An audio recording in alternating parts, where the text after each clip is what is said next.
Hey guys, this is Mike And Joe, from Deep Wood Force of Will, deep wood in the house. We're back, featuring Ragnarok in the background. featuring Ragnarok. What cool artwork.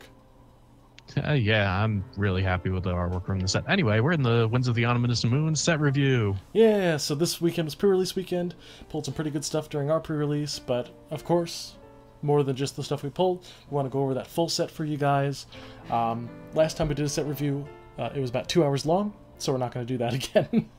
Yeah, this time I told Mike that we're going to want to do an episodic version, so we're only going to start with Light and Fire for now, and we're going to work our way through it in a couple of episodes. Nice, sizable chunks so that everyone can just watch it without having to devote 2 hours of their life. Exactly. Unless you like that stuff, in which case go watch the other set review I did for the Moon... what, Time Spinning Witch? Yeah. Yeah, or, just watch these all in order once they all come out. Right. Autoplay. Yep. All right. So let's get started on that. First, I want to go over our star rating system. Joe, I know this is kind of your rating system, so I'd like to let you take a quick run through of it. Right. So I know how most people like to do it based on predictions on how well they'll appear in the meta. Unfortunately, because we're in set rotation and we're going to have a rotation very soon, I don't think it's fair to base things on whether or not they're going to appear in a tier 1, tier 2 deck in the immediate future, because so many cards are going to leave standard soon. So I like to put mine in from highest to lowest, as opposed as like which are the best cards, which are the worst cards. Like whenever you wind up picking colors for your rulers, which cards you should consider first if they fit your style of deck. Right, exactly. So very just, I wouldn't say vague ratings, but very all-inclusive ratings. So cards that might look good, that like obviously fit into decks that work, might have lower ratings than cards that don't seem to fit into anything immediately, but just have strong effects built into them. Right. We can do examples of that once we reach cards of that style. Yep, exactly. But just as per most, star rated reviews, 5 stars is the best, 1 star is worst. Everything else is up to interpretation. Yep, and we're going to be off by a couple, and we're probably going to miss one, and that's going to be like the best card in the set, but hell, that's what's always going to happen. Exactly. So, anyway, without further ado, let's start with our light cards. All right, so the first one we got here is A Mother's Love, a one light will aura chant with quick cast to choose one, draw a card, or prevent the next 800 damage that would be dealt to a Resonator or yourself this turn. It's not a terribly bad card, so we didn't want to put it in the 1-star rating because the card does have utility. It's not a great card though, because it's one will draw a card, or one will do a really weak version of Amaterasu's Foresight, which is not that good. The one like saving grace of this card is definitely that aura tag on it. Right, exactly. And not really going into too much, since we'll go more over how good the auras are in the wind review, but aura is a decent little tagline for a chant. Yep, it definitely brings it up from being completely unplayable, which if this card did not have the aura tagline, I'd definitely put it in 1 star. Right. So, that being said, 2 stars for Mother's Love. Might see it in certain light drop experience. Yeah. Yeah, we can talk about Featsing because everyone knows the card set. So yeah, we'd probably see it in more defensive variants of Featsing if those wind up existing. Exactly. Anyway, next card. Yep. Next we have Alexandrite's Crash. Yeah, this card I was actually kind of hyped about. This one's really cool as far as just design-wise goes. So it's a 2-cost, quick cast, destroy target entity with total cost 4 or more. That entity tag is really, really important, actually. Yeah, that does make a big difference. But what makes you say that has a big difference? Like, what are you trying to target with that's 4 or more? That isn't just like a Resonator. Well, obviously, a lot of Resonators are bigger, of course. But if in the future we see people trying to use like some kind of, well, I'm thinking in terms of Wanderer, basically, with cards like Genesis Creation, being able to just bring back Edition Fields, or even Edition Resonators that are pretty high costed that might gain some value. Crash is really important for those. All the Regalia are 3 or less, so that doesn't matter. But the fact that it's just very flexible for dealing with big stuff means that this card is actually really fantastic for sideboarding. Yeah. We're thinking about putting it as like 3-star techie option. But Crash, I wound up seeing it as like closer to how like Alice's Pursuit wound up working out, where it was just like it targeted things that were too big and then never really wind up hitting those targets in a reasonable time frame, when you could just play more expensive cards that do more because you'll have the will open for them. So you might see this in the sideboards at some point, or you might not. Just depends on what's released. As it currently stands, the card's not that great. Right, but it's very dependent on what comes out, and also if you're playing a light deck and you're trying to deal with bigger stuff, say like for example, after playing today, I saw a lot of Arthur Pendragon. This is a very, very easy out to that, so we could see it happening in the future. Yep. So decent card, not insane. So keep it on your radar. Yep. 2 stars. All right. Next up is a biggie. Arrival of the Hero. So this card is 2 cost, quick cast. If you control a J ruler, you may pay white less, which is all of it, so it becomes a 0 cost card.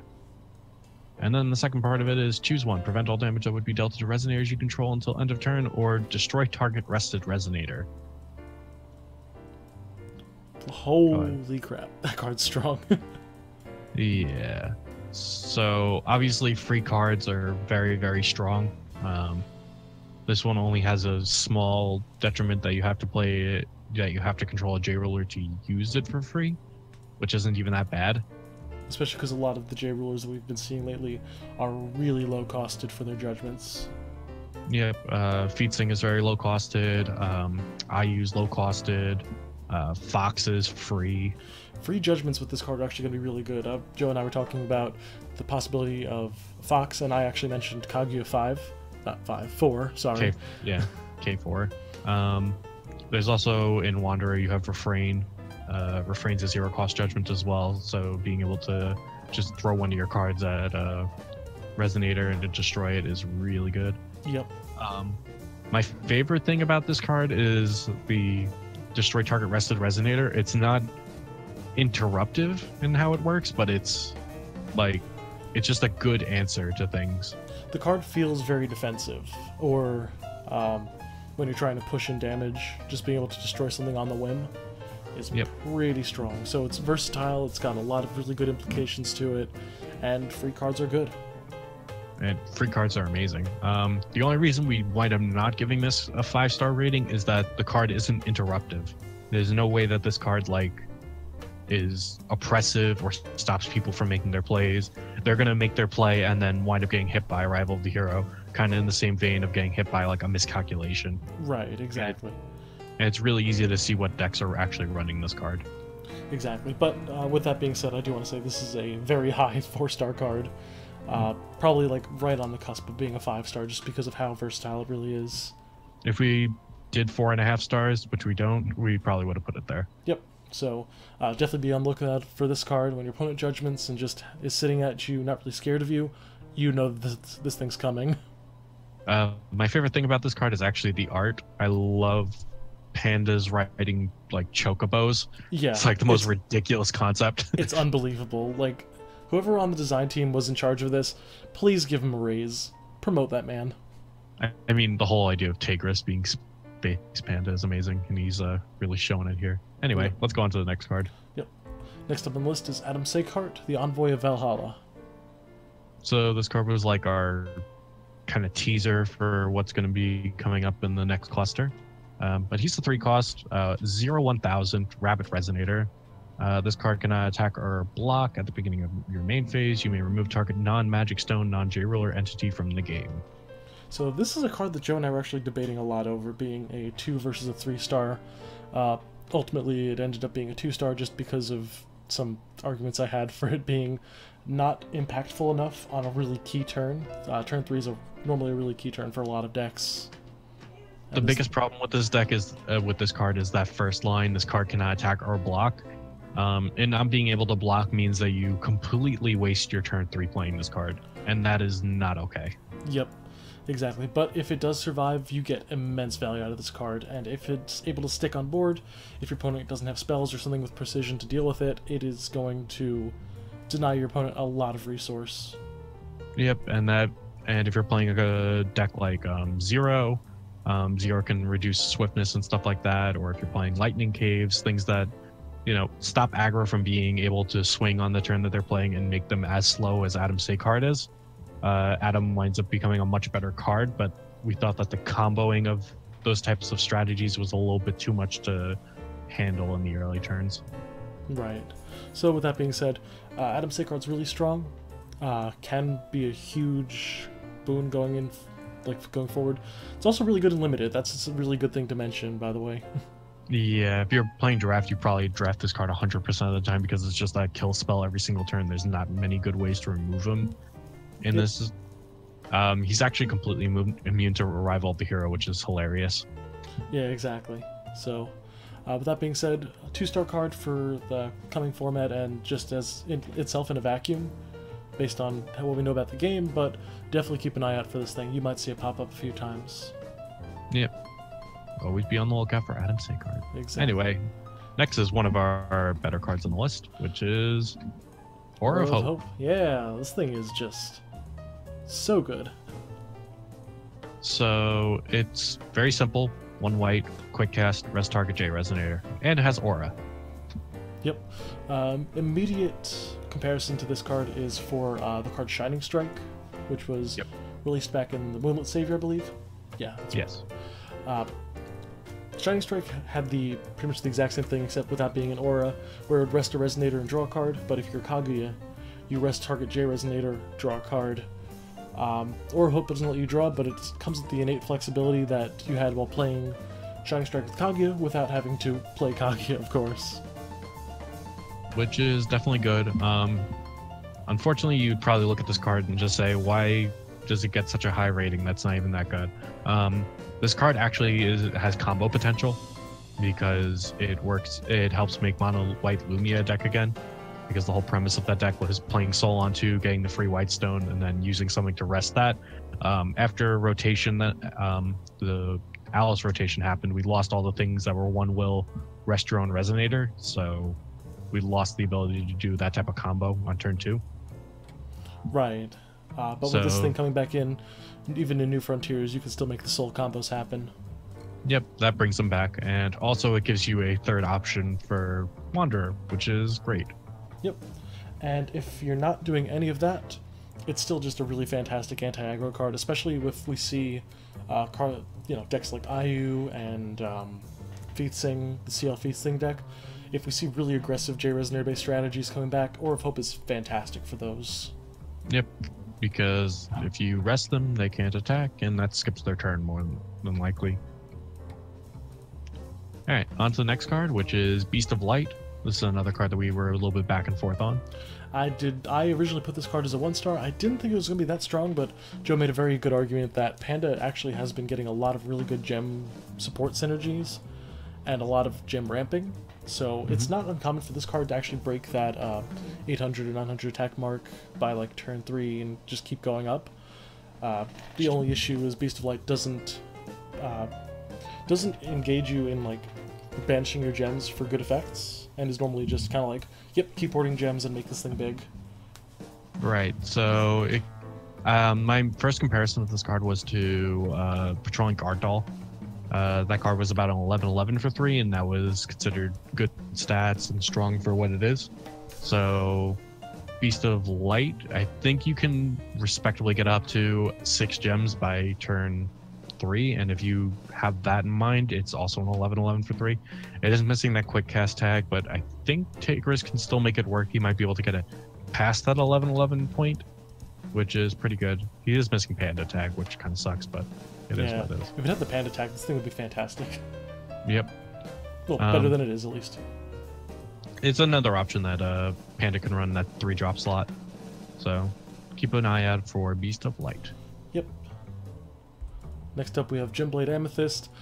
This one, even though it has the Panda tag, unfortunately, I just don't think this thing will be seeing much play. It's a 5-cost 1,000 Panda, and you would pay 1 Void Will. Less to play this card for each gem you banish this turn. Yeah, it's just unfortunate how this card crumbles. I wonder if Gwyber was never printed, this card would be a lot more efficient. I wonder if it would have been like 1 white. But the 2 main problems that you're going to have with this card is that you're not going to be able to banish out like, I don't know, 3 gems in a turn without using some other type of sinking of it will into the turn. Yep. The only possible like pipe dream I could ever see with this card working is that you'd have to play Gem out Panda on turn 1, gaining a light gem, and then getting a light gem off of Tigris after getting a light gem off of his beginning of game effect. Next turn, tap the Gem Mallet, banish 3 gems, produce 2 light, and use that 2 light to play that gem Blade Amethyst. And, yeah, and which is only okay. Yeah, that's just kind of okay. Yeah, like Sherry was dropping 2 will 10/10s before our last ban list, so, and that was like palatable, I'd say. Yep. So dropping a 2 will 10/10 Panda is like, okay, that's cool, I guess. With that quick cast. Yeah, so we just think it's a little bit too slow. Yep, and I think there's just too much too much extra work is needed to even get this thing to be remotely usable, so unfortunately. Do you think Tigris is going to take a different direction with his deck in terms of more of a swarm variety as opposed to just trying to stick big things? The mid-range Panda deck has never really worked in the past, and I think that with some of the cards we're going to see coming up soon, Swarm is going to be really strong. Anyway, next up is half of our variant card, which is Grimiest Fairy. Yep, 2 will 5/5 with flying and drain. It's a fairy tale and a fairy. That's it. Yeah, which it's not crazy bad. It's not like the worst card we've ever seen, but for what it is and for the impact that it has, I just think it's way too slow. I'm gonna mention it now that it is better than the variant version of it, Yep, which I think is a 2 will 6/6 with flying only. Yep, no drain. Yeah, I'll take -1/-1 for drain any day. Exactly, drain's just such a good keyword, but Grimiest Fairy doesn't really have much to talk about. It's just mediocre stats with a couple of decent races and keywords, but probably not enough to see it in competitive decks. Yeah, there's not much going for fairies right now, and the fairy tale support is okay, but not great. Anyway, let's just move on because there's not much to talk about with this card. Yep. Next up, we have Holy Prince's Nanny, Cirrine. So this card is actually a little interesting. So it's a 2 will 5/7 quick cast. When this card enters the field, prevent the next 500 damage that would be dealt to target J Resonator or yourself this turn. So it has a little bit of utility as like a enter the board defensive tool, but otherwise it doesn't really do much as a panda. It just doesn't fit the panda style. It doesn't really, but a decent little thing about it is that it can target itself when it comes into play. So if your opponent is swinging at you with a, like a, I don't know, like a, I'm going to say a 10-5. We'll say Melgus. Okay. You can prevent the next 500 damage that will be dealt to Citrine when the Melgus attacks you, therefore rendering it like 500 that total useless, and then blocking it off immediately. So you have some decent anti-aggro tools with that effect, which is really interesting. Yep, it's again just decent. The 5/7 stats on a 2-drop is pretty good. Yep, pretty beefy. And quick cast is never a bad tag. I just wish it had like one more line of text, and then I would have definitely put more thought into trying to fit this into a deck. Yep, it's very like one-dimensional right now. If it had an effect once it was already on the board, I could see it being played. Yep. So in its current form, Citrine's decent, not the worst thing in the world, but probably a little bit too slow to see in the Panda decks we think we might be seeing soon. Oh, the biggest competitor that has is Faria, the one from the Golf 3. Oh, the 6/6, yeah, that's just infinitely better. Yep. Alright, we'll move on now with Honorable Thief Guild member. 4 will, 1 white, 3 colorless, 9/10. You gain 100 life for each card in your hand at the beginning of your turn. On turn 4, that's not what you want to be spending your will on. Yeah, it's decent stats though. 9/10 for 4 isn't terrible. Yeah, but that's just not enough going forward, unfortunately. Yeah. combos with his body in black, which is the card we'll get to eventually. But that card is also not that great, so oh well. Unfortunate.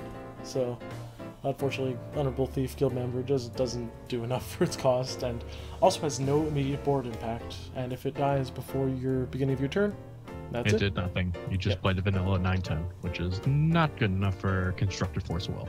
Yep, exactly. Similar problems as Adam Sakehart, except gaining life is probably a million billion times worse than removing something from the game. Yep. And we will move on now to Isolate. This card we've kind of been back and forth about because Amaterasu's Foresight is still a really good card in New Frontiers. But at the same time, Isolate actually has very interesting practicalities based around it.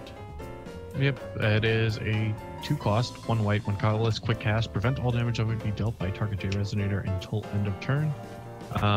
So the big thing that you want to look at between this card and Amaterasu's Foresight is that Amaterasu's Foresight is a blanket effect that affects both players. This is very direct, target 1 card and turn it off for the turn, basically. Yep. And that's a huge deal when you're trying to effectively build up your board and try to trade upwards. Amaterasu's Foresight basically just is a zero-sum card for the turn. So there's so we see a lot of like cards from this that are actually like pointing towards like, oh, go into your J ruler, do some work, do some damage with that J ruler, and then they printed a couple cards to like balance that. So if that becomes a little bit too strong, that you have options to side deck into, like Isolate and Aura of Hope. Both those cards are very good at just stopping direct J ruler damage, which is smart design on their point because they made a very strong card that we're going to see in a couple slides. Yep. So Isolate, very strong card. 2 stars for the fact that it's a worse Foresight, but still a good tech for that. So once rotation happens, we expect to see this card a bit more as since in New Frontier, since Foresight won't be available. Yep. Moving on, we have Jewel Illusion. I am personally not a huge fan of this card, actually. I thought there would be something that you could get out of this, but it's just so actually what I thought about this was you could get multiple J Resonators to get +3/+3, but that's not how this card works. That was my first reading of it. So, and then I reread it and now I'm like, oh, this card's just +3/+3. That's very, very okay. It's right. not you thought you could like banish a gem and give it +3/+3, +6/+6, +9/+9. Yeah. Yeah.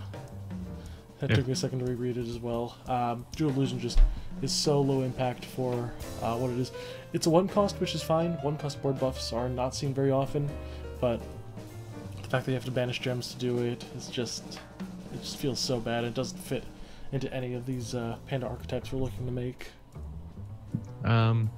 The only other thing that I could see with this is that it's a 1-will counter to Final Battle if they don't call in response to being a Jewel Illusion played. Yeah. But that's so niche of a situation that I don't think it really matters. Exactly. So. And you'd have to banish all your gens for that. Yep. And with that being said, not much else to talk about here. It's just a mediocre card. 1 star. Yep. Next up is Naughty Child's Chastising. 2-cost, quick cast. The Fear Butt Slam.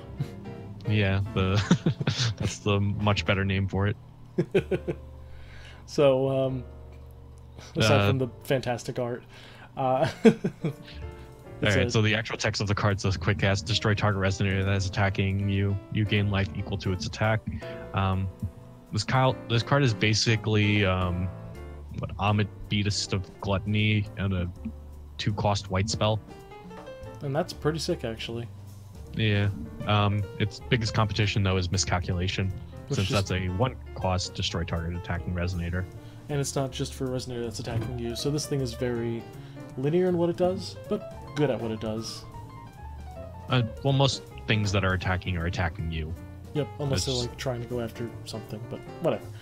In which case, you get to play around this card, which is another reason why it's worse than just straight Miscalculation. Yep. So with that being said, worse than Miscalculation, but definitely applicable in certain more defensive white decks. So 2 stars. Yep, you could definitely play it in something that is like, I could sacrifice 1 more will to get life out of whatever I'm trying to kill with miscalculation. In which case, this is the card for you. Yep. Moving on, we're going into Panda Carpenter, which is kind of a throwback to the Grim from Echoes of the New World. It's a 3-cost 8/8 Panda. When it enters your board, you destroy target addition, and if you do, you search your deck for addition and put it into your hand. There are actually some pretty sick additions that came into the game from this set, which we're going to see eventually. So this card actually gets a bit better now that we have a bunch of additions that people are considering playing. Yep.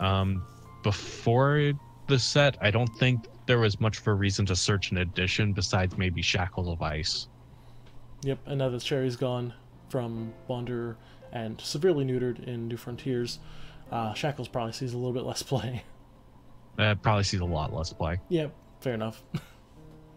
So overall, though, this card is like almost a +2 on its own if it winds up destroying a addition your opponent controls and it searches an addition. So that's definitely a good card. It's not just a 1-star, it can go up to a 2-star, but unfortunately it's a 3-cost Panda. It's like, what am I going to do with that? Yeah, again, mid-range Panda didn't really work too well. Also, if you're playing Panda, you don't have that many additions you're looking to search out. Right. So this card's probably more of a sideboard option for light decks. Yeah, I think probably the biggest option is Light Palace, the 2 white one. Yeah, that's not bad. Inverse one. Yeah, that's pretty good. Yep. And next up is a card that we initially, when we first saw the set, we were going to be like 1-star, no problem. This card's definitely not going to see play. But then True Blade got banned. Yep. So here's Power Gem Warrior, 4/3, first strike. This card gains +1/+1 as long as you control 2 or more pandas. That's really strong. Yeah, first strike on a 1-drop, that's good. And it's a 4/3 for 1. Good stats. Good stat to mana ratio. Yep. I've said many times in the past that 1-drop pandas in color, like 1-drop light pandas, would be a huge boon to the Panda Swarm deck, and Power Gem is no exception. This thing's fantastic for that Swarm build. Yep. Biggest problems with the Swarm deck right now, though, is Severing Winds, but they might be able to get around it because they have a lot of 1-drop pandas now. It isn't the best 1-drop panda, obviously, because Gem Malif Panda is just insane for the panda deck. Yep. But this thing's still really good. Yep. Once this thing gets on board, it's going to be doing some damage. It's probably going to clear one drop if you played one. Like, it's going to get through a Sacred Elf with no problem. And then if you get 2 more pandas on board, you can start clearing 2 drops without issue. Yep, so this thing trades up really effectively and it's just really good for that. So initially a 1-star with the bane of everyone's existence gone, 3 stars. Alright, next card on the list is, in my opinion, the best white card in the whole set.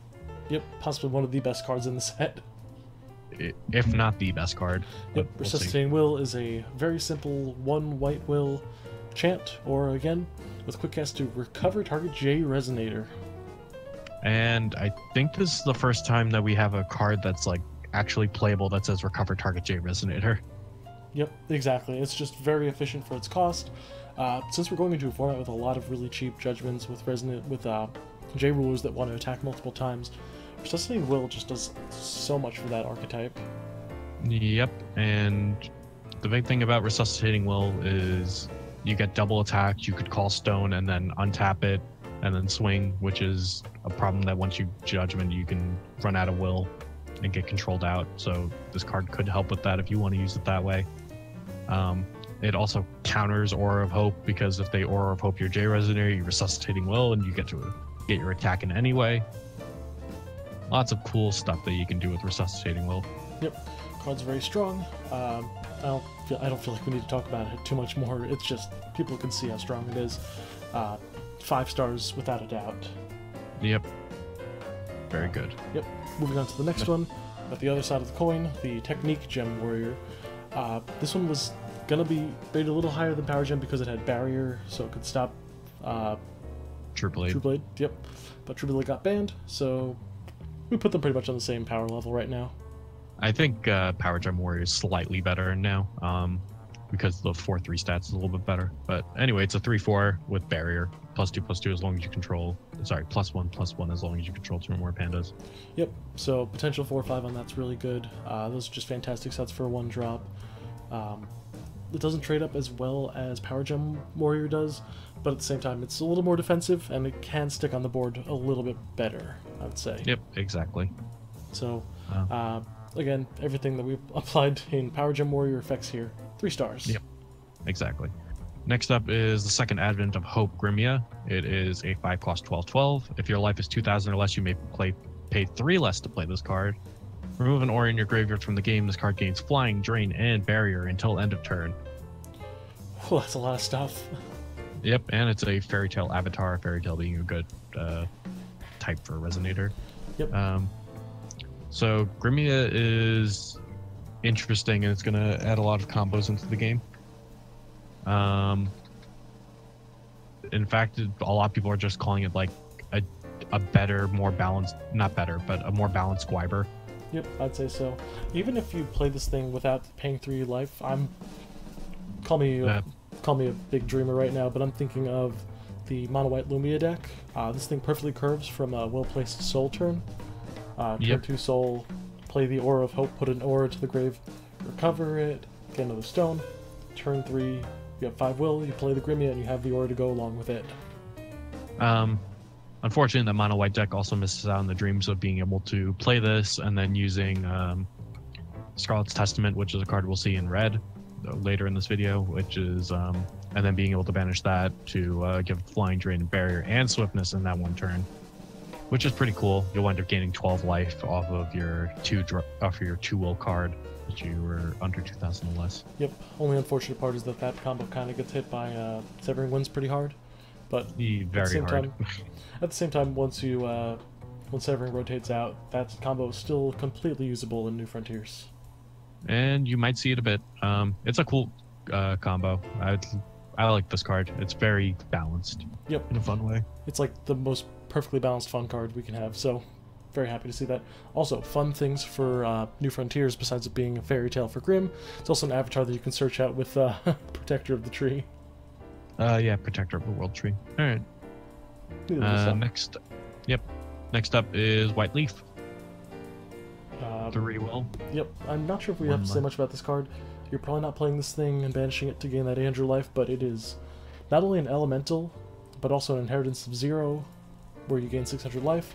So you have basically this card should have just been like a 0-cost chant that says Resonator Elemental on it, and that's the whole thing. Yeah, pretty much. The card is literally just grave fodder for your elemental synergies. This is an automatic staple in most guild decks. Probably about 2 or 3 of them, I'd say. Yeah, I'd say so. So, really not much else to say about it. It's a good defensive tool, too. It's not like the worst thing I've ever seen for defense. So, what else do you guys say about that, Joe?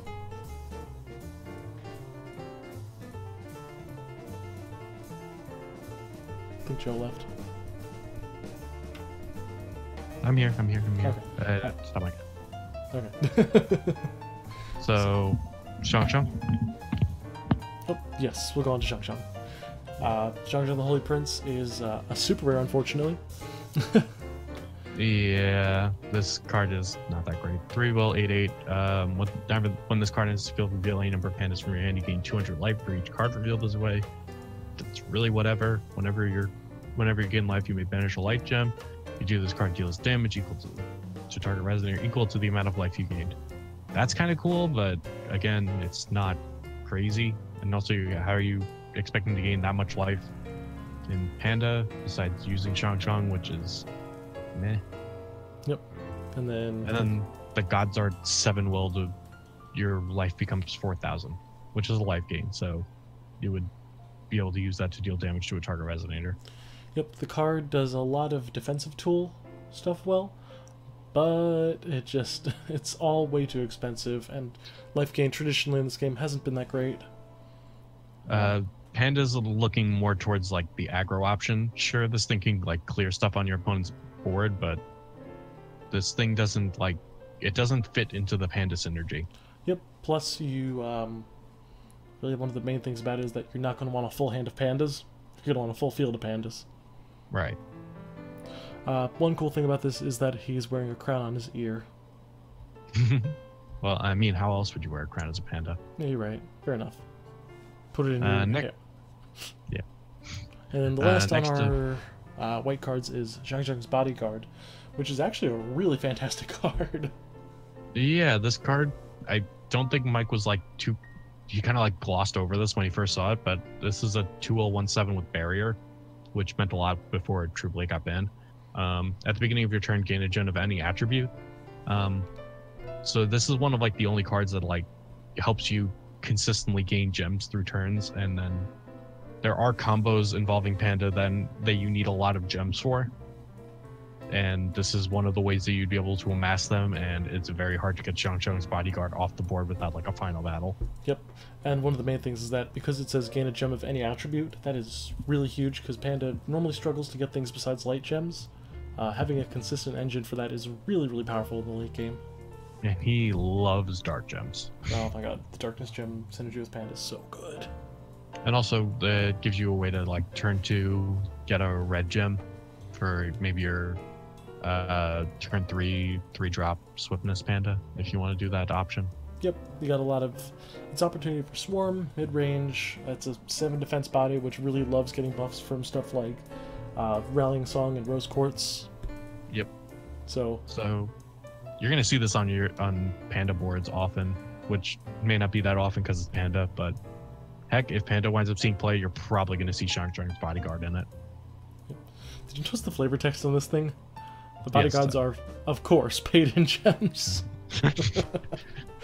But the weird thing is they pay you in gems. Right, they gain gems, but they're also paid in gems. This is some kind of weird market stuff. Alright, so next up we have a graph that shows off how many of each star rating is. Props to Joe for coming up to this in like 5 seconds. Yeah. Microsoft Excel, where you at? Yeah. So you can see that it's a little bit of a bell curve. You're not going to see this with any of the other colors. The other ones are going to be like a straight ramp. Yep.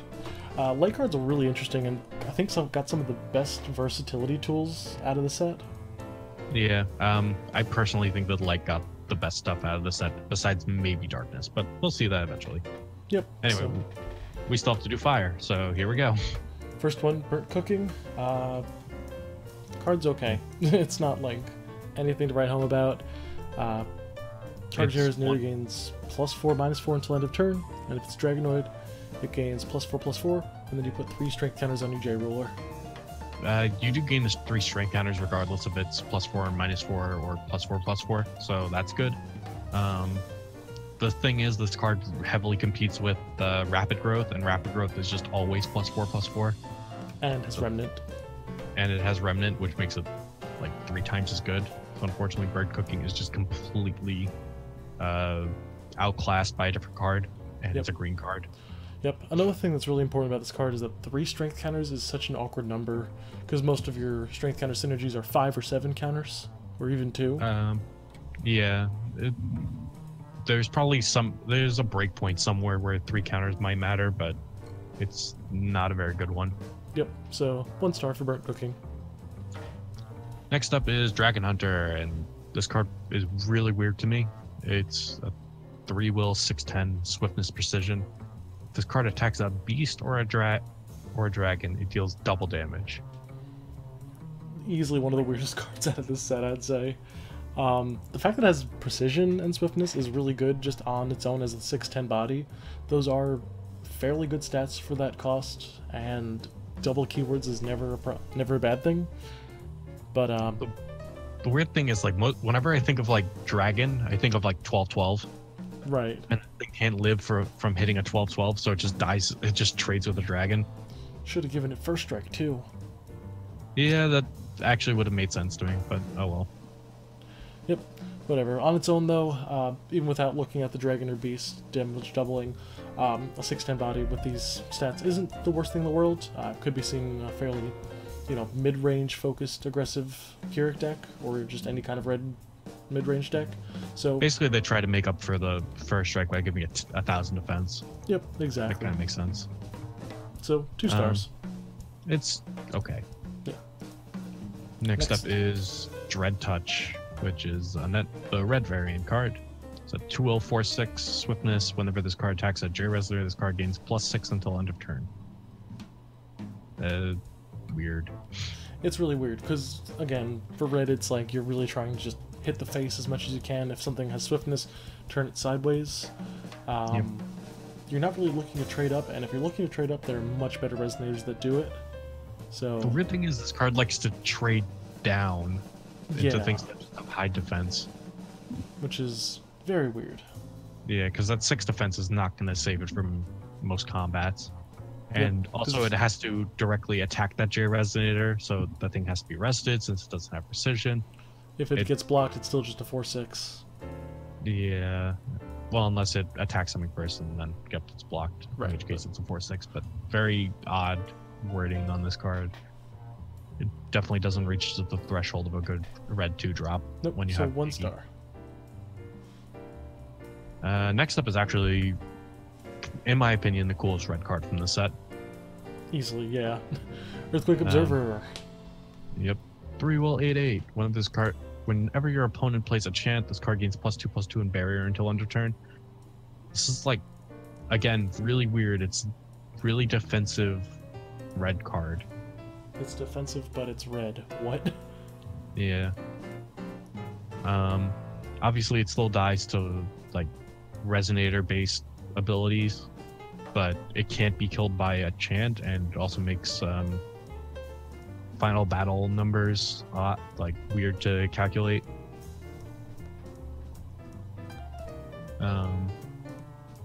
Otherwise, It's hard to evaluate exactly how well it'll do because, again, a lot of its power is based on your opponent's actions. Yeah, so if we wind up being in a format where people are playing a lot of chants per turn and those chants matter, Earthquake Observer gets better. If there's like a kill deck, which is like, it's running a bunch of like Forbidden Art, Stoning to Death like cards, this card gets a lot better because it can't be hit by any of those. Yeah, any targeting removal just fails, like completely fails to kill it. And then the art on this card is also really weird because this guy's an Earthquake Observer. He's looking for earthquakes with binoculars, apparently. And in front of a volcano. And he just completely missed the erupting volcano behind him. With the lightning coming out of... He's missed every single natural disaster besides an earthquake. Right. So, poor guy, really failing at his job.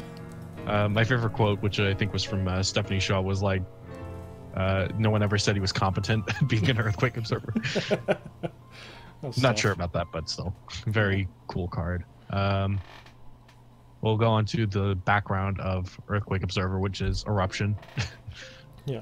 Eruption, I think, is actually really well designed.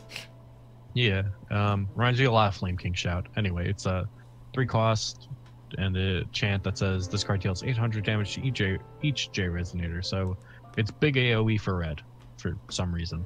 Yeah, and I think that's really cool because, again, two red and 1 colorless means that you're going to have to mainly be using red in your deck in order to see this thing consistently. Yep. But it might breed up a new version of some kind of dark control deck trying to splash in red and trying to use it defensively. I think this card might find a place in Malefic Yggdrasil. Yeah, probably. That 800 damage is a really good breakpoint. There's not a lot of things that can actually take 800 damage and still stick on the board. Especially around like turn 3, yeah. Yep. So it's got good breakpoints. It's a cool card, and that's all we can say about it. 3 stars. Next up is Firebow Elf, which is another really weird card. It's a 5 will, 2 red, 3 colorless, 8/8. When this card enters the field, it deals 800 damage to target J Resonator.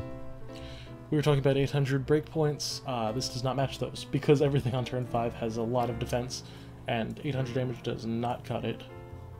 And the weird things about this card is that it's our only Fire Elf. Yep. I'm like, why do we have a Fire Elf all of a sudden? Not a clue.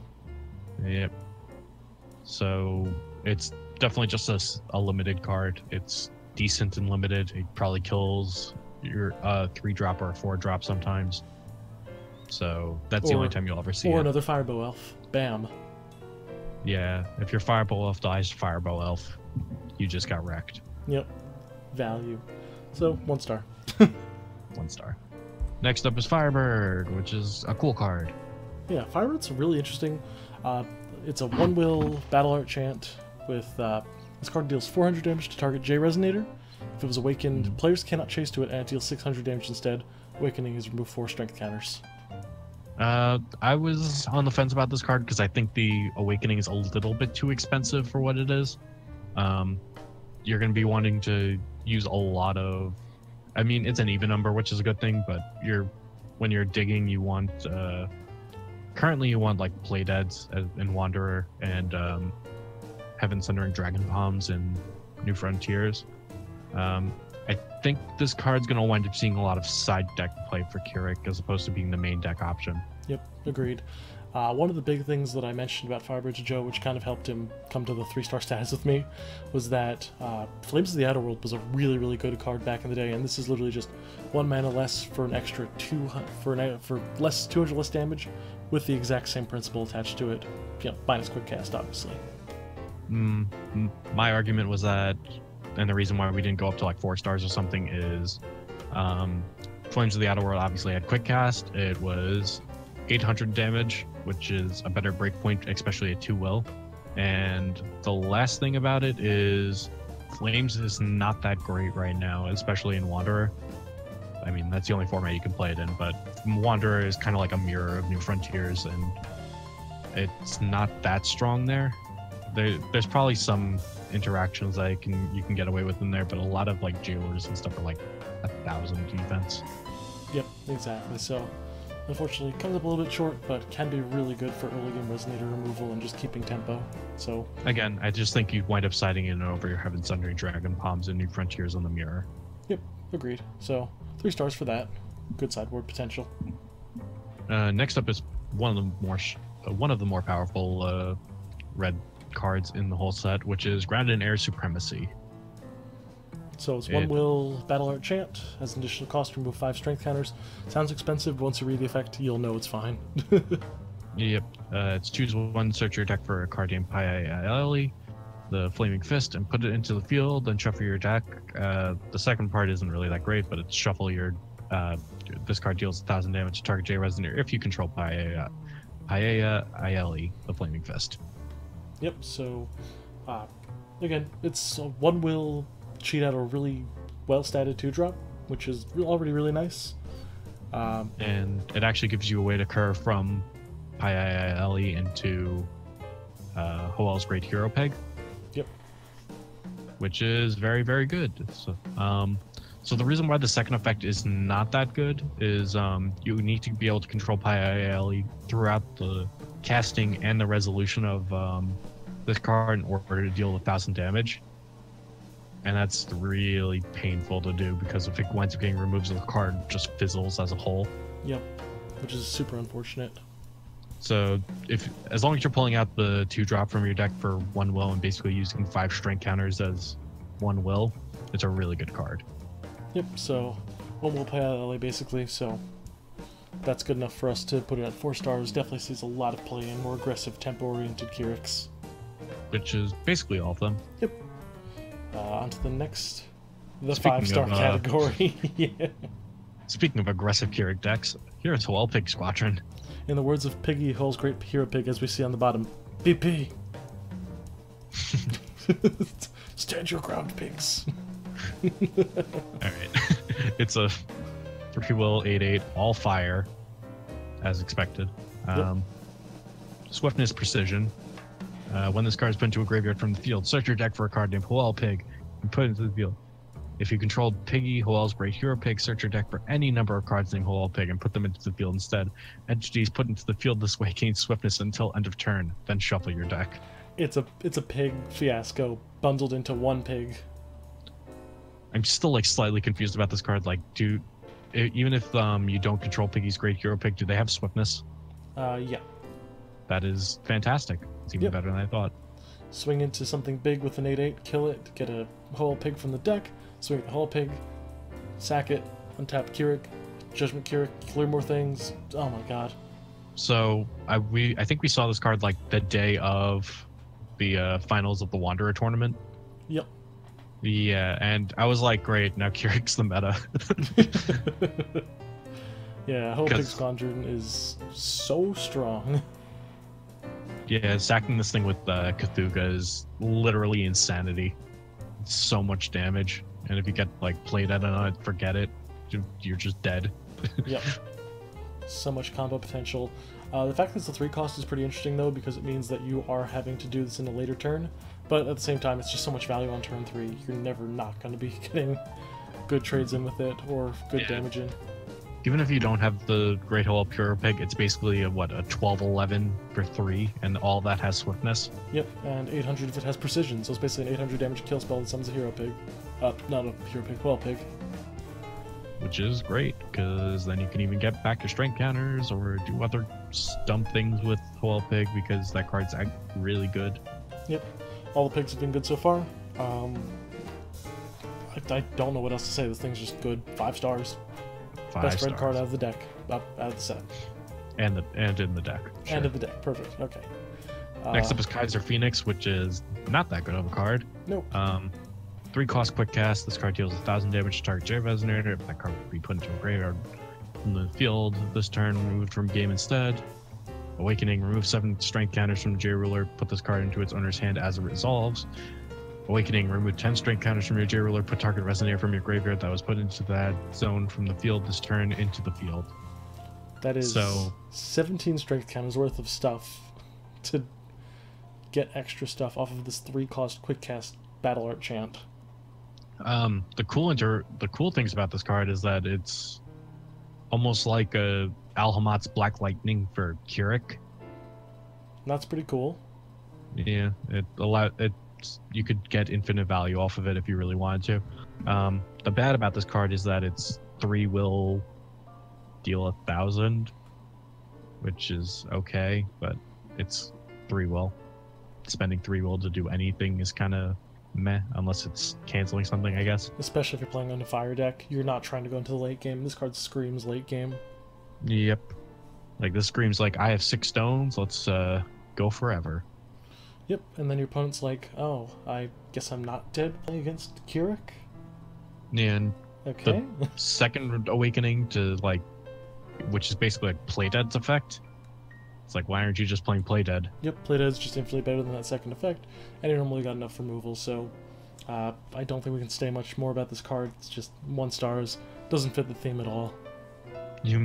I think with all the control options that Red gets, you could see this, but again, I think Aggro Kirik is just much, much better, especially when you saw Pig Squadron. Yep. The card's just much, much better. Exactly. So, again, 1 star. Probably won't see much play. Next up, we have Lava Majin. We have a Wicked Spirit in this set, which is interesting. This took up a slot. Anyway, it's a 2-fire, 6/5. Whenever this card is dealt damage, it deals that much damage to target J Resonator. And everyone read that and was like, oh. That's like bad Volga. I miss Volga. Yep. Yeah, it's a balanced version of Volga, but I mean, it basically has Death Touch because, I mean, what's going to swing into this and, like, kill it? Nothing. 1 star. But you're not going to play it anyway, so who cares? Yep, that's it. 1 star. Mount Hoel Bodyguard Squad.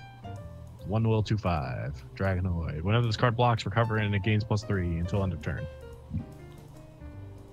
Oh. What do you think? Okay. There it is. Your 1 drop that needs to block twice to become a 5/5. Great. Yep. 10 out of 10. 1 star. Remember in the same exact set, we got a 1-star card that puts Piala Elia onto the board. So long on Bodyguard Squad. That's a 4-star card. Yeah. Alright. Next up is Pale's Cook Sylvia. Yep.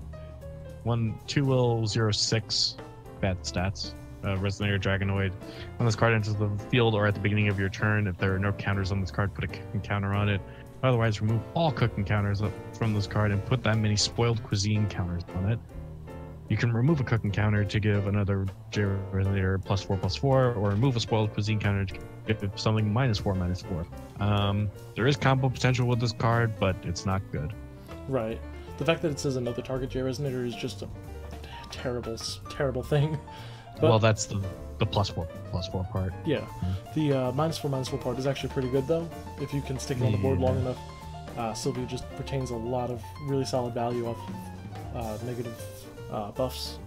Unfortunately, the colors are not good for what this card does. Yeah. I can see if this card was like white or black, there are like decent ways to get +1/+1 counters on it, and then you could use those +1/+1 counters, turn them into oh wait, no, it just says remove all cooking counters. Yeah, it's literally just self-contained. I thought it was remove all counters. Oh well, never mind. Fiali's Cook Sylvia is just a 2-star card because it can basically just give a rapid growth every turn. But unfortunately, not really much else going for it. Yep, it's okay. 2 stars. Yep. Next up, got a 1-star. Woo! Woo! Power Spike. 4-star. 2 fire, 2 colorless as an additional cost to play. 4 stars, yeah. As an additional cost to play this card, remove 5 strength counters from your J Ruler. This card deals 1200 damage to target opponent. Hey, remember when there was a card printed in ADK that was just 1100 damage to target opponent? Same cost without the 5 strength counters? But that's not a battle art. Oh no, you're right. Alright, 1 star. Next. Next. Prismatic Flame. Alright. Mike, you can gush all over this card because you tried to give this like 3 stars, I think. Yeah, I tried to. I'm back and forth on this card too now.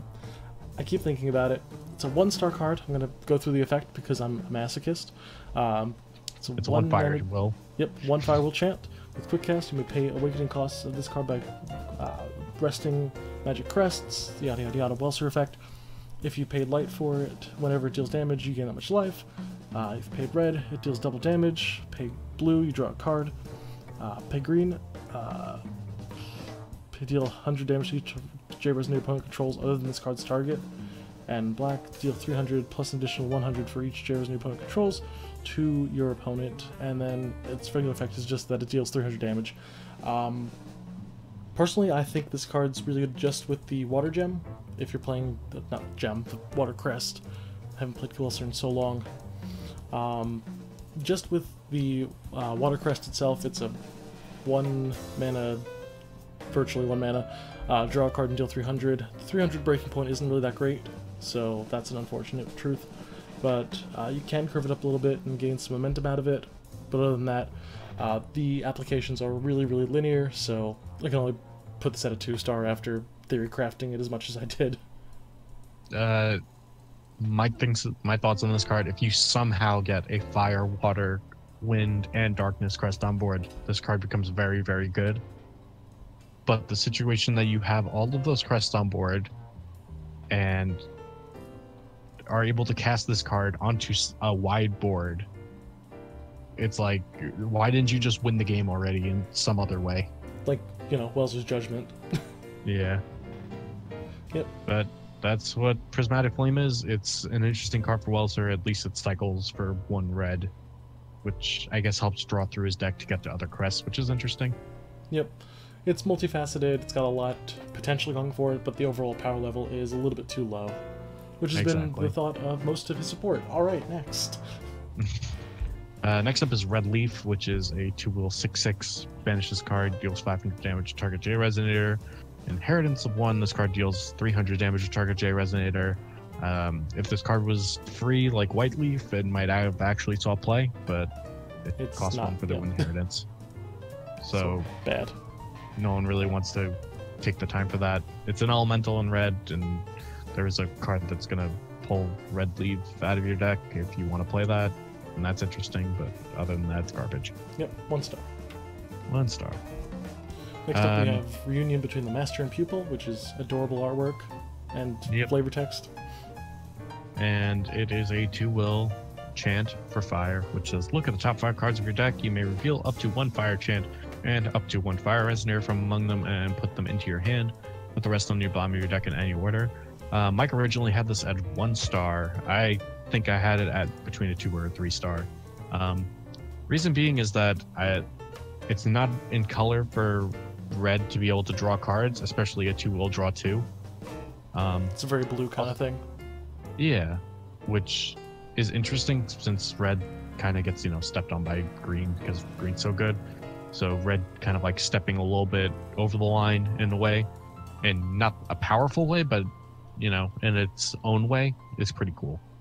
Yep. So originally I didn't really think much of this card, but Joe's reasoning of it being out of color was really cool to me. I like the fact that it searches a fire.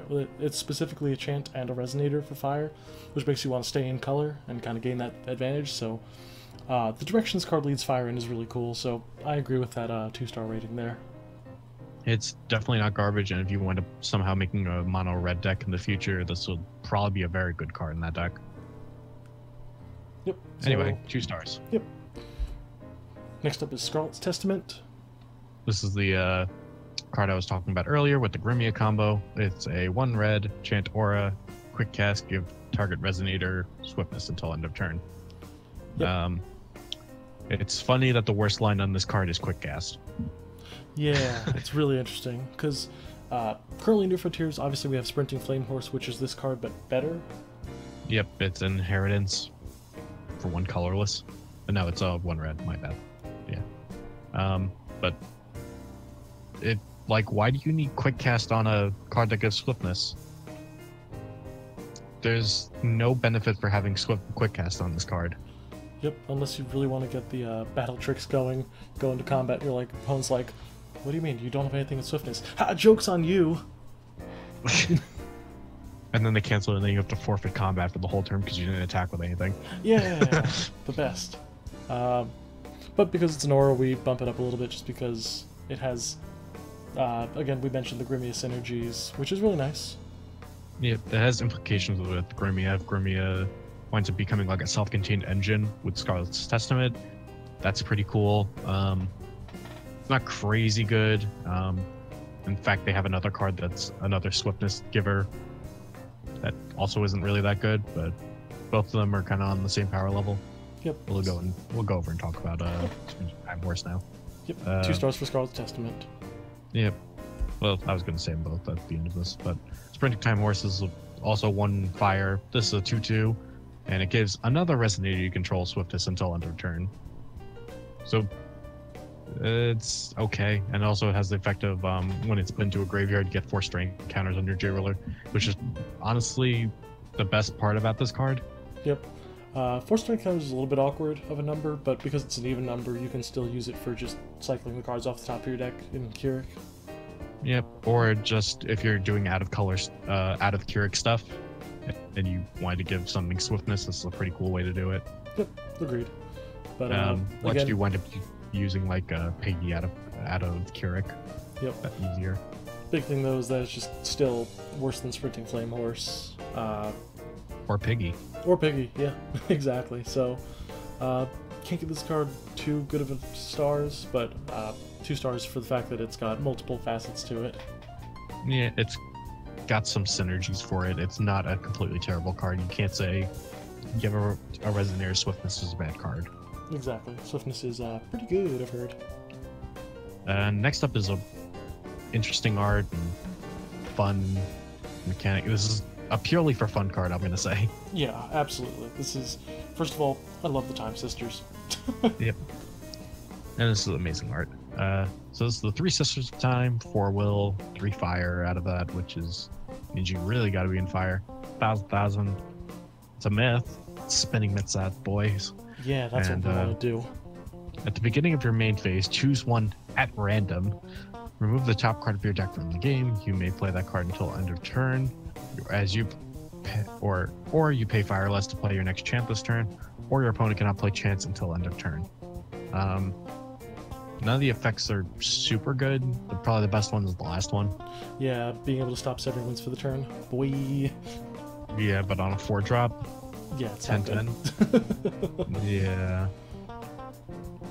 4 drops need to like win the game, and this card will not win a game. If this card didn't say at random, how do you think it would be? It might fit up to 2 stars, but it's still, again, 4 drops should win the game. Like, and also they shouldn't be doing something at the beginning of your main phase and not on the turn they're summoned. Yeah. I like the beginning of main phase stuff, but this card just does not do that mechanic justice. Yep, which is so unfortunate. I wish they'd put this art on a good card. Oh well, this is a 1-star card. Yep. And last Next but not up least, is Welser, the Archmage of Fire. this boy. The big finisher. This makes me want to love Welser again. This card's really sick. It's a 14/14 for 6, which is on par stat to will ratio. A little bit below par, but yeah. I usually say like 12/12 is a 5, so 14/14 is a 6. Yeah, that's fine. That's fair. Resonator Wizard. I don't think Wizard matters all that much, but whenever you play Wizard matters when you're trying to do the Lilith Patel's Servant OTK. Whenever you play a chant, copy it. You may choose new targets for the copy. This ability triggers only once per turn. And it also has a God's Art, which is Grand Entrance. Fire, reveal this card from your hand, put this card from your hand into the field. At the next end of your opponent's turn, remove this card from the game. Play this ability only during your turn. So, I really like the first effect, and Grand Entrance is sick as hell. Yeah, this card just screams like value combos. Yep, and I already started thinking of cool things what to do with it, like you Grand Entrance it, then Rewriting Laws, get a double cast of that, so you untap all 4 stones that you used to play it, and do something else with it from there. But the best things about this card is that if you Grand Entrance it and then like flicker it using either Dreams of Juliet or Lumia, you get to keep the Welser, and it's a 14/14, so that is very good. Yep, all of which is great. There's really not much else to say about it besides the fact that it's so cool. Obviously, if you're playing a deck that likes to remove its stuff from the game, you can always bring it back to something like Release, but by that point you're no longer able to Grand Entrance, so you just have to cast it for 6, which feels bad. Yeah, but I think this card finds its a slot in, obviously, the Lumia that you mentioned, probably, I think it actually fits really well into Dark Tree. Yeah, because it has some interactions with removing itself from the game, and double casting stuff in the tree is fantastic. It's also in red, so you get one of the sickest cards in the game, which is Split Heaven and Earth. Doubling Split is hilarious. Yeah, a mono red deck with Welser double split. Whew. Yep. That's I mean, that's only a 4-will combo. That probably happens a bit more than often than you would think. It's not unattainable, and any extra damage from the turns before add up exponentially. I kind of wanted to push this card to like 4 stars, but I just couldn't do it because as much as there's like utility in this card, there's a lot of restrictions on it. It's only a once per turn on the double effect, which you should be able to get enough value out of him on the first cast of a chant, but it's also double fire, so to use Grand Entrance, so you have to be really invested in fire if you want to do it early. There's restrictions, there's good parts, there's bad parts. It's a really well balanced card, and it's really cool, and I'm gonna try and make use of it, but who knows. Yep, easily one of the best design cards out of the set. Yep, probably one of my favorites. Anyway, we also have a graph for how the fire cards did. Again, as I said, it's more of a, like, I don't know, a slope. Yep, downward slope. Yeah. Fire didn't get that much great stuff. They got a couple of really key cards that help their decks that are strong, and then some interesting cards. Yeah, big Keurig support and the pigs and the Grand Air Supremacy. Otherwise, Fire got a lot of garbage cards in that 1 and 2 slot, 2-star category. Yep. And that'll do it for us. Thank you for watching. Yep, absolutely. Tune in the next couple of days when we go over Wind and Water. Yep, and if you guys like this format where we do it episode by episode, let us know. Yep, and if let us know if you'd rather if you would prefer us to do it 1 color at a time, or 2 colors at a time, or 3 colors, or just all at once. That type of opinions really matter to us because we want to make sure we get the best content that we can out to you. Exactly. So with that being said, this has been Mike. And Joe. From Deepwood Force of Will, signing out. Thank you for watching.